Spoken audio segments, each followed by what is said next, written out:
నమస్తే. శ్రీ మాత్రే నమః. శ్రీ గురుభ్యో నమః. ఆదిత్యాయ సోమాయ మంగళాయ బుధాయ చ గురు శుక్రు శనిభ్యశ్చ రాహవే కేతవే నమః. మనకి త్వరలో మార్చి 29వ తారీఖు అమావాస్యయుక్త షష్టగ్రహ కూటమి అనేది సంభవించబోతోంది.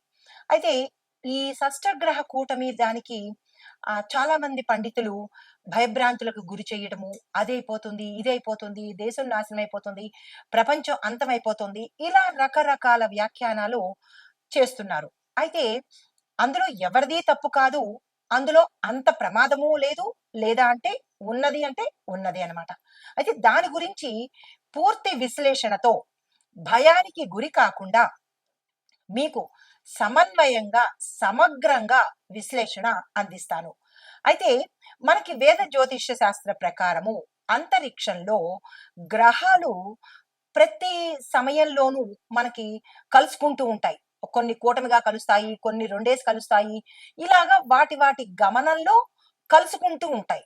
అయితే కొన్ని సంవత్సరాల తరువాత మాత్రమే, అంటే కొన్ని 5 సంవత్సరాలకి, 6 సంవత్సరాలకి, విశేషించి 7 సంవత్సరాలకి ఇలాగా ఒకే దారిలో 6 కలవడము, 8 కలవడము, ఇట్లా గ్రహాలు మీట్ అవుతూ ఉంటాయన్నమాట.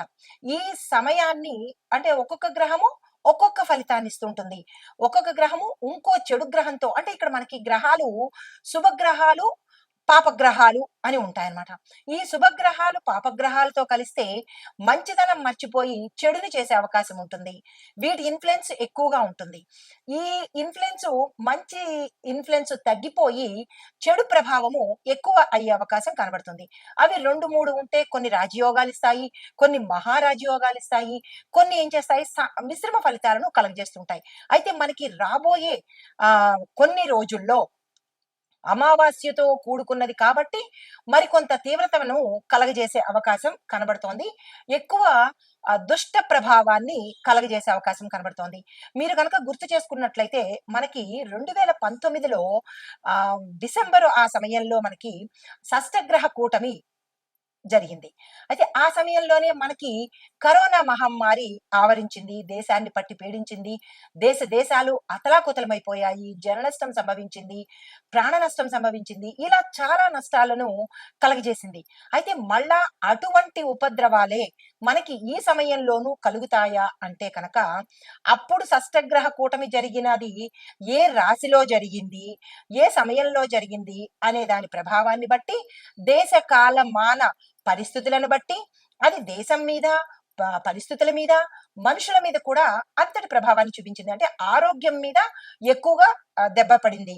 తర్వాత ఆహారానికి సంబంధించి ఎక్కువ దెబ్బ పడింది. ఇప్పుడు ఎటువంటి దెబ్బ పడబోతోంది అంటే కనుక, ఈ 6 గ్రహాలు మనకి మీన రాశిలో సంచారం చేస్తున్నాయి. అంటే మీన రాశిలో ఈ 6 గ్రహాలు కలయిక జరుగుతోంది. మీనం అంటే అర్థం ఏమిటి? సముద్రంలో ఉండే జంతువు, అంటే సముద్రంలో ఉండే ప్రాణి అన్నమాట.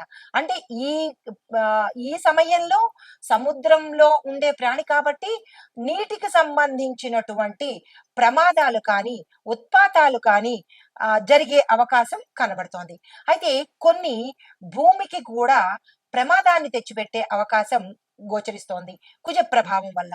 అయితే భూమికి ఏ రకంగా ప్రమాదం కనబడుతోంది అంటే కనుక, భూకంపాలు విపరీతంగా రావడము, వర్షాలు ఎక్కువగా పడవడము, అంటే అతివృష్టి, భూకంపాలు, దీనితో పాటు నీటికి సంబంధించినటువంటివి, అంటే సముద్రాలు ఉప్పొంగడము, క్రూరమైన జలచరాలు బయట పడి వాటి మనకి సంకేతంగా చూపించడము, అంటే ప్రజలకు రాబోయే రోజుల్లో విపరీతమైన పరిణామాలు, భూ నష్టము, జన నష్టము జరిగే అవకాశం కూడా కనబడుతోంది. భూ నష్టము అంటే కనుక భూమి నీటితో ఆవరించబడి భూమి అనేది లేకుండా పోవడం అనమాట. అయితే ఇవన్నీ ఎందుకు జరుగుతాయి, ఎలా జరుగుతాయి అంటే కనుక, మనకి ఒకటి దీని ప్రభావము దేశం మీద, దేశ ప్రజల మీద కనబడబోతోంది. ఇవి అన్ని దేశాలు కూడా ఈ ప్రభావానికి లోనయ్యే అవకాశం కనబడుతోంది. అయితే ఈ గ్రహాల గమనము, ఈ గ్రహాల సంయోగము, ఈ కూటములు మనకి ఖగోళంలో మార్పులకి చాలా కారణమవుతాయి అన్నమాట. అది మనకి వాతావరణం మార్పు కూడా దీనిలో భాగమే. అయితే ఈ 2025 మార్చి 29వ తారీఖు ఈ షష్టగ్రహ కూటమి జరిగే ప్రదేశంలో మనకి గతంలో వచ్చినట్టుగా కరోనా మహమ్మారి చైనా నుంచి మనకి విడుదల అయ్యింది. అయితే ఈసారి ప్రజలందరూ భయపడేది మరొక కరోనా లాంటి ఒక వైరస్ ఏమైనా మనకి రాబోతోందా అంటే కనుక వచ్చే అవకాశాలు ఉన్నాయి కానీ కరోనా అంత తీవ్రత కాదు. అది హెచ్ఎంపివి అనే ఒక చిన్న చిన్నది అని చెప్పడానికి లేదు కానీ ఒక రకమైన వైరస్ లాంటిదే అది మనకి వచ్చే అవకాశము. దానితో పాటు తీవ్రమైన పరిణామాలు ఎదుర్కొనే అవకాశం కూడా కనబడుతోంది. అంటే దీని శాతం చాలా తక్కువగా ఉంది. నీటికి సంబంధించినటువంటి శాతము చాలా ఎక్కువగా గోచరిస్తోంది. అది ఎందువల్ల అనే విశ్లేషణ మీకు విపులంగా ఇస్తాను. అయితే ఈ షష్టగ్రహ కూటమి ఎఫెక్ట్ మనకి ఈ హెచ్ఎంపివి వైరస్ మీద అంటే దాని ద్వారా విజృంభిస్తుందా అంటే అది కూడా ఒక కారణం కావచ్చు. అయితే ఈసారి ఈ వైరస్ వల్ల మనకి తీవ్రమైన పరిణామాలు అంతగా ఉండవు అని మన జ్యోతిష శాస్త్రజ్ఞులు చెప్తున్నారు. అంటే ఉంటాయి కానీ అంత తీవ్రత కరోనా అంత తీవ్రత అయితే ఉండదు. దీంతో పాటుగా ఈ 6 గ్రహాలు ఎక్కడ కలుస్తున్నాయి అంటే కనుక తేదీల ప్రకారంగా కూడా మీకు చెప్పబోతున్నాను. జాగ్రత్తగా భయపడకుండా వినే ప్రయత్నం తప్పనిసరిగా చేయండి. అయితే గత ఏడాది మనకి అక్టోబరు 23వ తారీఖు ఈ రాహు మీనరాశిలో ప్రవేశించాడు. మీనరాశి అంటే సముద్ర జలచరం అన్నమాట. తర్వాత జనవరి 28న శుక్రుడు కూడా మీనరాశిలోకి ప్రవేశం చేశాడు. ఆ తర్వాత ఫిబ్రవరి 28వ తారీఖున బుధుడు కూడా మీనరాశిలోకే ప్రవేశం చేశాడు. తరువాత మార్చి 15 అంటే ఇంకా రాబోయే 15 అన్నమాట. ఈ మార్చి 15లో రవి కూడా మీనంలోకి ప్రవేశం చేశాడు. అంటే మీనరాశిలో ఒక్కొక్క గ్రహము తన స్థానంలోకి వెడుతున్నారు. తర్వాత 15 తర్వాత మన మార్చి 28వ తారీఖున చంద్రుడు కూడా మీనంలోనే కలుస్తున్నాడు. ఆ తర్వాత మార్చి 29న శనిదేవుడు కూడా మీనంలోనే కలుస్తున్నాడు. అంటే ఈ 6 గ్రహాలు తేదీల వారీగా మీన రాశిలోకి వచ్చి అక్కడ కూటమిగా ఏర్పడుతున్నాయి. ఈ కూటమి వల్ల అంటే ఇందులో పాపగ్రహాలు ఉన్నాయి, శుభగ్రహాలు ఉన్నాయి. అయితే ఓవరాల్ గా పాపగ్రహాలు ఎక్కువ ఇన్ఫ్లుయెన్స్ చేయడం వల్ల ఒక పాయింట్, రెండవది ఆ కలయిక మీనరాశి అంటే జలచరములో కలవడం వల్ల ఈ 2 ఎఫెక్ట్ ఎక్కువ ఉండడం వల్ల ఏమవుతోందంటే ఒక రకంగా వైరస్ వల్ల, మరొక రకమైన ఎఫెక్ట్ మనకి భూమి అంటే భూకంపాల వల్ల, భూమి క్షయం అవ్వడం వల్ల, మరొకటి ఏంటంటే మనకి సముద్రాల వల్ల ఎక్కువ ఉత్పాతాలు రావడము, నీటికి సంబంధించినటువంటి అంటే అనావృష్టి కావచ్చు, అతివృష్టి కావచ్చు. దాంతో పాటుగా సముద్రాలు ఉప్పొంగి జన నష్టము, భూ నష్టము జరిగే అవకాశం కనబడుతోంది.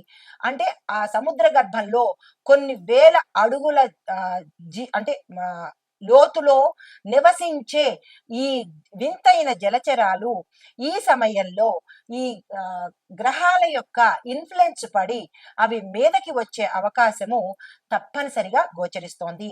అది మనకి ఈ వీడియోల్లోనూ ఈ సోషల్ మీడియాలోనూ చూస్తున్నాము. అది వాస్తవాలే. అయితే ఈ మరొక పెద్ద విశేషం ఏంటంటే ఈ 6 గ్రహాలు కలిసి అమావాస్య రోజే సమ్మేళనం అవుతున్నాయి. అంటే అమావాస్య రోజు అక్కడ చేరుతున్నాయి అన్నమాట. అంటే అన్ని చెడు లక్షణాలే అంటే చెడు ఫలితాలే ఇచ్చేందుకు ఇవన్నీ ఒక చోట చేరాయి అన్నమాట.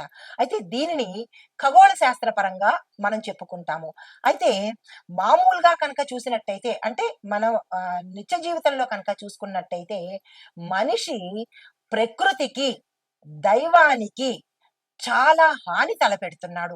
ఇష్టానుసారంగా విజృంభించి పాపభీతి లేకుండా, మానవత్వం లేకుండా రాక్షసుల్లాగా ప్రవర్తిస్తున్నాడు కాబట్టి మరి ఆ నేచర్‌కి మనం ఏదిస్తామో తిరిగి మళ్ళా మనకి అదే వస్తుంది కదా!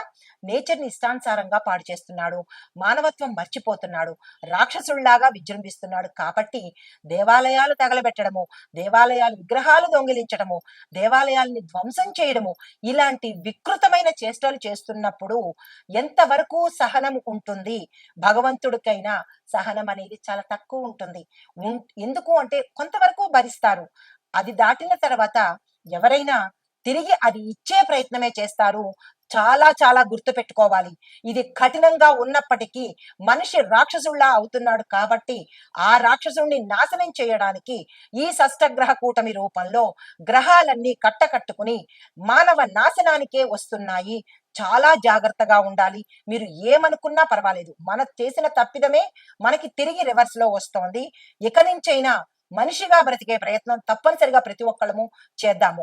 అయితే దీంతో పాటు మీన రాశిలో రాహువు, బుధుడు, శుక్రుడు, సూర్యుడు, చంద్రుడు, శని ఈ 6 గ్రహాలు సంయోగం చెందడం వల్ల మేషాది ద్వాదశ రాశుల వారికి మే 31 వరకు అంటే ఈ ప్రభావం ఎప్పటి వరకు ఉంటుంది? ఈ వినాశనం ఎప్పటి వరకు ఉంటుంది అంటే తప్పనిసరిగా మనకి మే 31 వరకు మనం అనుభవించి తీరవలసిందే. ఇందులో రెమెడీలు లేవు, పరిష్కారాలు లేవు, పరిహారాలు కూడా లేవు. అంటే దీన్ని మనం తప్పనిసరిగా అనుభవించవలసిందే. మార్చి 29 నుంచి మే 31 వరకు ప్రతి ఒక్క జీవి వారు చేసిన పాపాలకు, వారు చేసిన తప్పిదాలకు మనకి ఈ శిక్షను భగవంతుడు వెయ్యబోతున్నాడు. అయితే దీంతో పాటుగా మరొకటి ఏంటంటే ఈ హెచ్ఎంపివి వైరస్ మీద మనము అంతగా ఆందోళన చెందవలసిన పని అయితే లేదు. దాని ఎఫెక్ట్ చాలా తక్కువగా ఉండబోతోంది. కానీ ఎఫెక్ట్ అయితే ఉంటుంది. అయితే ఈ షష్టగ్రహ కూటమి ఏర్పడినట్టు గతంలో మహమ్మారి లాగా ఇది అంతగా ప్రభావం చూపించకపోయినప్పటికీ కొంత ప్రభావం చూపిస్తుంది. అది ఏ రాశుల వాళ్ళకి అనేది మనం ముందు ముందు నేను చెప్పబోతున్నాను.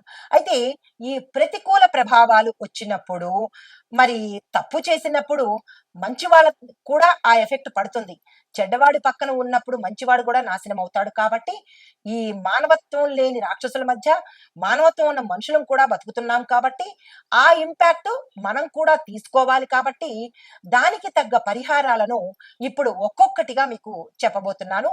ఆ ప్రభావాన్ని ఎలా తప్పించుకోవాలి అనే అంశంలో ఈ గ్రహాల ఈ స్థాయిని బట్టి మేషం నుంచి ద్వాదశ రాశుల వారికి ఎలా ఉండబోతోంది అనే అంశంతో పాటు చివరలో మనం ఎలాంటి పరిహారాలు తీసుకుంటే వీటి ఇంపాక్ట్ మన మీద పడకుండా ఉంటుంది అనే అంశాన్ని మీకు తప్పకుండా ఒక్కొక్కటిగా విపులీకరిస్తాను. భయపడకండి. కనీసం ఇప్పటి వరకు రాక్షసులుగా ప్రవర్తించిన ప్రతి మనిషి కూడా మానవుడిగాను దేవుడుగాను మారే ప్రయత్నం చేస్తే మనము బతుకుతాము, మన ముందు తరాలు బతుకుతాయి. కాబట్టి తప్పనిసరిగా ఆ ప్రయత్నం చేయండి. కఠినంగా ఉన్నా నేను వాస్తవాలే చెబుతాను. జీర్ణించుకునే ప్రయత్నం చేసి మారే ప్రయత్నం తప్పనిసరిగా చేయండి. మీరు ఏమి కామెంట్స్ పెట్టుకున్నా ఐ లీస్ట్ బాదర్డ్. ఎందుకంటే నిజాన్ని నిర్భయంగా చెబుతాను కాబట్టి. తదుపరి రాశి మకర రాశి. మకర రాశి వారికి షష్టగ్రహ కూటమి 2వ స్థానంలో వస్తోంది. ధనము, వాక్కు స్థానాలన్నమాట. అంటే వీరికి వీళ్ళ వాక్కు తప్పనిసరిగా పఠిస్తుంది. దాంతో పాటు విశేషమైన ధనము వస్తుంది. ఉద్యోగస్తులు కావచ్చు, వ్యాపార, వ్యవసాయ, వాణిజ్య, వర్తక, పారిశ్రామిక రంగంలో ఉన్న వాళ్ళకి ఎవరికైనా సరే ధనము వచ్చే అవకాశం కనబడుతోంది. మీరు ఏ ప్రయత్నాలు చేసినా కొత్త ఉద్యోగాలు వెతుక్కోవాలన్నా, లేదా వేరే ఉద్యోగాలకు వెళ్ళాలన్నా, లేదు అంటే కనుక విదేశాలు వెళ్ళడానికి ఉద్యోగ ప్రయత్నాలు చేసుకోవాలన్నా, వ్యాపార విస్తరణకు కానీ, పారిశ్రామిక రంగంలో ఉన్న వారికి కానీ పెట్టుబడులు పెట్టాలన్నా ఇది కరెక్ట్ టైం కాబట్టి ఆ ఇచ్చే ఫలితాన్ని ప్రతి ఒక్కళ్ళు అందుకునే ప్రయత్నం చేయండి. ధనము విశేషంగా వస్తుంది. 4 వైపుల నుంచి రావడము, ఆకస్మిక ధన ప్రాప్తి, లాటరీలు కొనుక్కునే వాళ్ళు లాటరీలు కొనుక్కునే ప్రయత్నం చేయండి. లేదంటే ఏదైనా ధనానికి సంబంధించినటువంటి ఏ ప్రయత్నాలైనా ఇప్పుడు చేద్దాము అని అనుకున్న వాళ్ళకి ఈ సమయం చాలా చక్కని సమయము. వృధా చేసుకోకండి. దీంతో పాటు కుటుంబ వ్యవహారాలు కూడా గతంలో చాలా ఇబ్బందులు పడ్డారు. ఏలినాటి శని ప్రభావం వల్ల 7.5 సంవత్సరాలు మకర రాశిలో ఉన్న వాళ్ళకి చాలా కష్టాలు. ఎంత కష్టాలంటే చెప్పడానికి నోరు సరిపోనటువంటి కష్టాలు పడ్డారు. తప్పదు. ఎందుకంటే శని భగవానుడు కర్మను కడిగే దేవుడు కాబట్టి మన గత జన్మ అందరూ అనుకోవచ్చు, ఈ జన్మలో నేను ఏ పాపాలు చేయలేదండి, నేను చాలా ఉత్తముణ్ణండి, లేదా నేను చాలా ఉత్తమురాలనండి, నేను ఏ పాపము చేయలేదు అని అనుకోవచ్చు. కానీ ఏ పాపం చేశామా, ఏ పుణ్యం చేశామా, ఏ కర్మ చేశామా అనేది మన లెక్కలు మనకు అందవు. కానీ ఆ కర్మను లెక్కించే శని భగవానుడికి తెలుసు. గత జన్మ కర్మలను కూడా ఈ జన్మలో కడిగేస్తాడు. కాబట్టే అంత తీవ్రమైన బాధలు ఎదుర్కొన్నారు కాబట్టి వాటికి పన్నీటి జల్లులాగా ఈ సమయంలో ఆ శని భగవానుడు వాక్కుని ఇస్తున్నాడు. ఆ వాక్కుని సద్వినియోగం చేసుకోండి. నా మాటకు పవర్ ఉంది కదా అని ప్రతి ఒక్కరిని తిట్టుకుంటూ పోతే మళ్ళా ఆ కర్మ, మన కర్మతో పాటు ఈ తిట్టిన వాడి కర్మను కూడా మీరు జేబులో వేసుకోవాల్సి వస్తుంది. దానికి తగ్గట్టుగా మళ్ళా అనుభవించవలసి వస్తుంది. కాబట్టి వాక్కుని అదుపులో పెట్టుకోండి. మంచి మాటలు నేర్చుకోండి. ఎదుటివాడి మంచి కోరే ప్రయత్నం చేయండి. అప్పుడు కర్మ తగ్గే ప్రయత్నం జరుగుతుంది. శని భగవానుడు చాలా క్యాలిక్యులేటెడ్. కర్మను కడిగే వ్యక్తి కడిగే దేవుడు అనమాట ఆయన. అయితే ఉద్యోగస్తులకు విశేషమైన లాభాలు ఎలా అంటే ప్రమోషన్స్ రావడము, మీ ప్యాకేజీ పెరగడము, విదేశాలు వెళ్ళడము, ఇంకా అన్ని ఆఫర్ల మీద ఆఫర్లు ఆ శని భగవానుడు ఇస్తున్నాడు. దానితో పాటు మిగతా 6 గ్రహాలు కూడా, అంటే శనితో పాటు మిగిలిన 5 గ్రహాలు కూడా విశేషమైన ఫలితాలు ఈ షష్టగ్రహ కూటమి సమయంలో మకర రాశి వారికి అందుకోబోతున్నారు.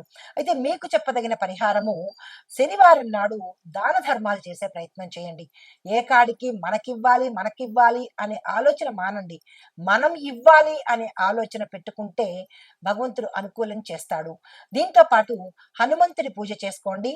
తర్వాత ఆ రోజు అంటే ప్రతి శనివారము నల్లని వస్త్రము తప్పనిసరిగా గుర్తు పెట్టుకుని ధరించే ప్రయత్నం చేయండి. దీంతో పాటుగా మరొక పరిహారము, నవగ్రహ పీడా స్తోత్రము ప్లస్ నవగ్రహ స్తోత్ర పారాయణ 7 సార్లు చదివే ప్రయత్నం తప్పనిసరిగా చేసుకోండి. శని భగవానుడికితో పాటు మిగతా గ్రహాల యొక్క అనుగ్రహం తప్పనిసరిగా పొందుతారు. మకర రాశి వాళ్ళకి ఈ సమయం చాలా అనుకూలంగా ఉంది. ఉల్లాసంగా హాయిగా గడపబోతున్నారు. దీనితో పాటుగా ఈ షష్టగ్రహ కూటమి దేశానికి, తరువాత ప్రకృతికి ఎలాంటి పరిణామాలు ఇవ్వబోతోంది అనే అంశంలో, ఈ షష్టగ్రహ కూటమి అంటే ఈ 6 గ్రహాలు ఒకే చోట ఒకే సమయంలో ఇంచుమించుగా ఒకే సమయంలో ఏర్పడడం జరుగుతోంది. కాబట్టి ఇది అత్యంత శక్తివంతమైన గ్రహస్థితి. ఇట్లాంటి గ్రహస్థితి అరుదుగా జరుగుతుంది. 2019లో జరిగింది. అప్పటి నుంచి ఇప్పటికి 7 సంవత్సరాలు రమారమిగా పట్టింది. కాబట్టి చాలా విశేషమైన తీవ్రమైన పరిణామాలు చోటు చేసుకుంటాయి. దేశ రాజకీయాలు, ఆర్థిక వ్యవస్థ, ప్రకృతిలో విపరీతమైన మార్పులు, ఊహించనటువంటి పెనుమార్పులు, వాతావరణ పరిస్థితుల మీద ఎక్కువగా ప్రభావాన్ని చూపిస్తుంది. అయితే ఈ గ్రహ కూటమి ఏ రాశిలో ఏర్పడుతోంది, వాటి దృష్టి ప్రభావం ఎలా ఉంటుంది అంటే, దేశ రాజకీయాల మీద, పాలకుల కీలక నిర్ణయాల మీద ప్రభావం చూపిస్తుంది. రాజకీయ నాయకులు చాలా జాగ్రత్త, తస్మాత్ జాగ్రత్త. కొన్ని ప్రభుత్వ విధానాల్లో పెద్ద పెద్ద మార్పులు కూడా చోటు చేసుకునేవి, ఆశ్చర్యకరమైన మార్పులు కూడా చోటు చేసుకుంటాయి. తర్వాత అధికారము, శక్తి అంటే వాటి యొక్క పదవుల కోసము విపరీతమైన పోరాటాలు, మరణాలు జరిగే అవకాశము, అంటే కొట్టుకునే పరిస్థితి కనబడుతోంది. అంటే ప్రజల్ని పరిపాలించడం మర్చిపోయి ఈ కొట్టుకోవడాలు, పదవుల కోసం పాకులాడ్డాలు, పదవుల కోసం ఎటువంటి ప్రయత్నాలైనా చేయడాలు జరుగుతాయి. అల్లకల్లోల పరిస్థితి. కొందరు ప్రముఖ రాజకీయ నాయకులకు చాలా సంక్షోభ పరిస్థితి ఏర్పడుతుంది. వారికి పదవి ఉంటుందా, ఊడుతుందా అనేటువంటి మానసిక వేదన కలిగే అవకాశము, కొన్ని రాష్ట్రాల్లో అస్థిరత, దాంతో పాటు ఆందోళనలు జరుగుతాయి. ప్రజల మధ్య, రాజకీయ నాయకుల మధ్య విపరీతమైన ఆందోళనలు, తగాదాలు, కొట్టుకోవడాలు, ఇలాంటివన్నీ ప్రజల నిరసనలు జరుగుతాయి. తరువాత కూటమిగా ఉన్న ప్రభుత్వం ఉన్న ప్రాంతాల్లో అంతర్యుద్ధాలు జరిగే అవకాశం కనబడుతోంది. బయటికి కనిపించని ఇంటర్నల్ గా కొన్ని రాజకీయ యుద్ధాలు జరుగుతాయి. ఆ పరిణామాలు కూడా ఈ సమయంలో చోటు చేసుకుంటాయి. దీనికి పరిహారం ఏమిటి అంటే కనుక దేశ శాంతి, రాజకీయం స్థిరంగా ఉండేందుకు శాంతి యజ్ఞాలు మన రాజకీయ నాయకులు జరిపించాలి, తప్పదు. గోసేవలు చేసుకోవాలి. అధికారంలో ఉన్న నేతలు దొంగాటలు, అక్రమాలు మానుకుని ప్రజాసేవ మీద కనుక దృష్టి పెట్టినట్టయితే ఒకంత మంచి జరిగే అవకాశం కనబడుతోంది. అయితే తరువాత రెండో పాయింట్, ఆర్థిక వ్యవస్థ మీద ఎలా పడుతుంది అంటే కనుక స్టాక్ మార్కెట్ లో ఊహించని మార్పులు జరుగుతాయి. అనుకోని లాభాలు, నష్టాలు రెండు ఉంటాయి. బంగారము, వెండి, లోహాలలో ధరలు హెచ్చు తగ్గులుగా ఉంటాయి. ఒకసారి ఒక ధర, రెండోసారి ఇంకొక ధర, అంటే తగ్గడము, ఎక్కడము. దీనివల్ల ఏమవుతుందంటే మార్కెట్ అస్తవ్యస్తమైపోతుంది. ఎటూ తేల్చుకోలేని వ్యాపారస్తులకు ఎటూ తేల్చుకోలేని పరిస్థితి. కొనాలా, అమ్మాలా, ఏ సమయంలో కొనాలి, ఏ సమయంలో అమ్మాలి, అలాంటి అస్థిరత కనపడుతోంది. దీంతో పాటు ఆహార ధాన్యాలు విపరీతంగా పెరిగిపోతాయి. అది ఎవరు ఆపలేని పరిస్థితి. అయితే ప్రభుత్వానికి రుణభారం ఎక్కువగా పెరిగిపోయే అవకాశం ఉంది. బ్యాంకింగ్, ఫైనాన్స్ రంగాల్లో కొత్త కొత్త నియమాలు, కొత్త కొత్త రూల్స్, కొత్త కొత్త రెగ్యులేషన్స్ వచ్చే అవకాశం కనబడుతోంది. ఇవి దేశంలో ఆర్థిక వ్యవస్థ మీద ఈ షష్టగ్రహ కూటమి వల్ల ఏర్పడుతుంది. తరువాత దీనికి మనం ఏదైనా పరిహారం చేసుకోవాలి కదా. అదేంటంటే ప్రజలు అప్పులు చేయకుండా జాగ్రత్తలు తీసుకోండి. చీటికి మాటికి క్రెడిట్ కార్డులు ఉన్నాయి కదా, మాకు యాప్ల్లో రుణాలు ఇస్తున్నారు కదా అని చెప్పి ఇష్టానుసారంగా అప్పులు చేసి తర్వాత మీరు తిప్పలు పడతారు, దేశాన్ని నష్టపరుస్తారు. తీర్చలేక మీరు సూసైడ్లు చేసుకోవడమో, ఉర్లేసుకోవడమో, లేదా దేశాలు విడిచి పారిపోవడమో, ఇలాంటి అవస్థలు మనకు అవసరమా? అప్పులు చేయకుండా ఉన్న దాంతోనే సర్దుకునే ప్రయత్నం ప్రజలు చెయ్యాలి. ఇది కఠినంగా ఉన్న వాస్తవము. పెట్టుబడులు పెట్టే ముందు మాత్రం చాలా జాగ్రత్తలు, నిర్ణయాలు తీసుకోండి. తరువాత ప్రకృతిలో ఎలాంటి మార్పులు వస్తాయి, ఇది మూడో అంశము. ప్రకృతిలో మార్పులు వాతావరణంలో ఎలా ఉండబోతోంది అంటే భూకంపాలు, సునామీలు, తుఫాన్లు వచ్చే అవకాశం చాలా ఎక్కువగా కనపడుతోంది. కొందరు ప్రాంతాల్లో తీవ్రమైన, అంటే కొన్ని ప్రాంతాల్లో తీవ్రమైన వర్షపాతము, మరికొన్ని ప్రాంతాల్లో గడ్డ కట్టించే చలి ఎదుర్కొనే అవకాశము గోచరిస్తోంది. ఏదైనా అతివృష్టి, అనావృష్టి ప్రజలకు ప్రమాదమే. అగ్ని పర్వతాలు విస్ఫోటనం చెందుతాయి. భూకంపాల ప్రభావము చాలా ఎక్కువగా కనబడుతోంది. మానవ తప్పిదాలతో కనపడే విపత్తులు ఇవన్నీ మనం తెచ్చుకున్నవే. ఇష్టానుసారం కల్తీలు, ఏది పడితే అది కల్తీలు, ప్లాస్టిక్లను వాడేయడము, ప్రతిదీ కల్తీనే. మనం చేసిన దానికి మనమే అనుభవించాలి తప్ప ఇంకొక మార్గం లేదు. రసాయనాల కాలుష్యము, దానితో పాటు ప్రమాదకరమైన ప్రాజెక్టులు మీ లాభం కోసం దేశంలో ప్రజల్ని చంపుతున్నారు కాబట్టి మీరు కూడా అనుభవించి తీరవలసిందే. ఇలాంటివన్నీ పెరిగే అవకాశం కనబడుతోంది. దీనికి పరిహారము ప్రకృతి దేవతలను శాంతిపరిచే పూజలు తప్పనిసరిగా మనస్ఫూర్తిగా చేసుకోండి. చెట్లు నరికేయడము మానేయాలి. మీరు ఇళ్లు కట్టుకోవడం కోసం రియల్ ఎస్టేట్ వాళ్ళు భూముల్ని ఇష్టానుసారంగా రైతుల్ని మోసం చేసి, వాళ్ళకు డబ్బాసి చూపించి చెట్లు కొట్టేసి వాళ్ళని మోసం చేసేసి ఇటుకల మీద ఇటుకలు పేర్చి కడుతున్నారు. ఆ ఇటుకల్లో ఇటుకలు పేర్చి ఎవరు మింగడానికి, ఎవరు తినడానికి, అందులో కూర్చుని అనుభవించే యోగం ఎవరికైనా ఉందా? కట్టేస్తున్నారు, ఇళ్లు కట్టేస్తున్నారు, అమ్మేస్తున్నారు. నిలబడి నీళ్లు తాగే యోగ్యత, నిమిషం కూర్చుని ఒక ముద్ద మింగే యోగ్యత లేనప్పుడు ఎందుకు ఇట్లాంటి ప్రకృతి వైపరీత్యాలు చేస్తున్నారు? ఇక నుంచైనా చెట్లు నరకడం మానండి. పర్యావరణ పరిరక్షణ తప్పనిసరిగా చేపట్టాలి. అయితే నాలుగో అంశము వ్యవసాయం మీద, జల వనరుల మీద ఎలా పడుతోంది అంటే కనుక కొన్ని ప్రాంతాల్లో నీటి కొరత చాలా ఎక్కువగా ఉంటుంది. మనం ఇష్టానుసారంగా నీటిని వదిలేస్తున్నాము, ఇళ్లలో ట్యాపులు వదిలేస్తున్నాము. మరి ప్రకృతి రుణం తీర్చుకోవాలి కదా. ఎడారీకరణ అంటే ఎక్కువగా ఎండిపోతుంది భూమి. తర్వాత మరొక వైపు అనేక ప్రాంతాల్లో అధిక వర్షపాతము, వరదలు ఎక్కువగా వస్తాయి.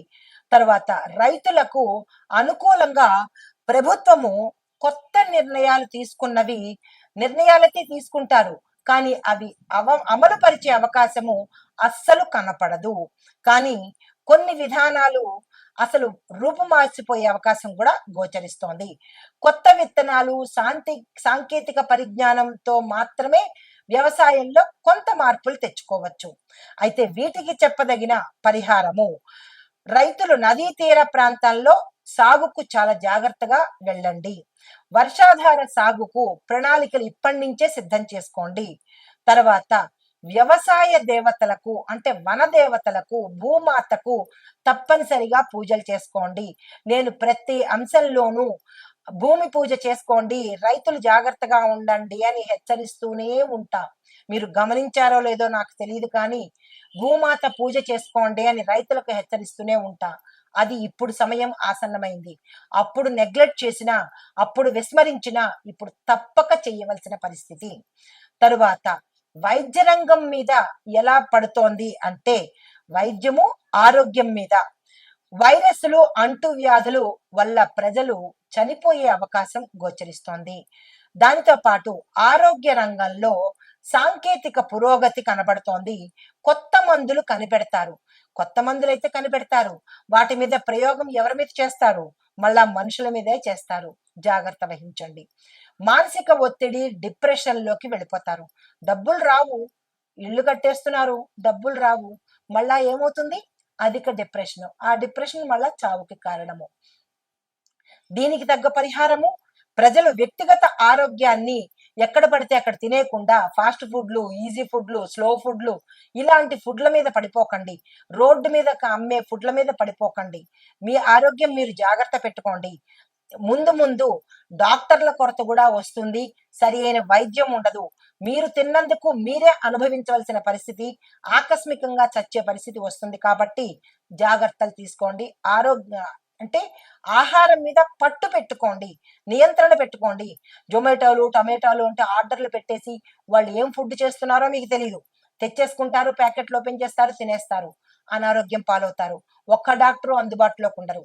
మన ఆరోగ్యము, మన చావుని మనమే కొనుక్కుంటున్నాము ఆన్లైన్లో. జాగ్రత్తలు తీసుకోండి. అయితే యోగా చేయండి, ఆహారం మీద నియంత్రణ పెట్టుకోండి, మానసిక ఆరోగ్యాన్ని తప్పనిసరిగా అలవాటు చేసుకోండి. అయితే ప్రపంచ రాజకీయాల మీద ఎలా ఉండబోతోంది అంటే, దేశ రాజకీయం మీద చెప్పుకున్నాము. ఇప్పుడు ప్రపంచ రాజకీయం మీద కొన్ని దేశాల్లో యుద్ధం తథ్యం, యుద్ధాలు వస్తాయి. కొన్ని దేశాలు అంటే చైనా, అమెరికా, రష్యా దేశాల మధ్య తీవ్రమైన ఒత్తిడి పెరుగుతుంది. కొన్ని దేశాల్లో ఆర్థిక సంక్షోభము ఏర్పడే అవకాశం కనబడుతోంది.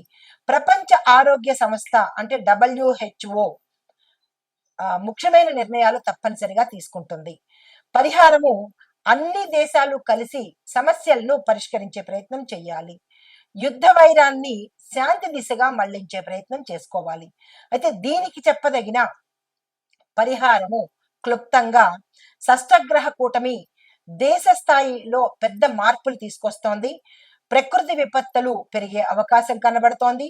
రాజకీయ, ఆర్థిక విధానాల్లో అనిశ్చిత ఏర్పడుతోంది. రాజకీయంగా, ఆర్థికంగా చాలా స్థిరంగా ఉండాలి.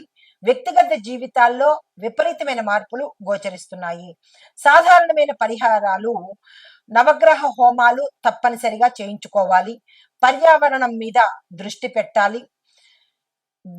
ధ్యానము, యోగా ద్వారా కొంత ఉపశమనం కలుగుతుంది. చెట్లను తిరిగి నాటే ప్రయత్నం చేయండి, చెట్లను కట్ చేసే ప్రయత్నం చేయకండి. దాన ధర్మాలు చేసుకోండి. పింగించి పీనాసితనంగా ఎవరు ఫ్రీగా ఇస్తారు, ప్రతిదీ ఫ్రీ అనే మాటను మర్చిపోవడం నేర్చుకోండి.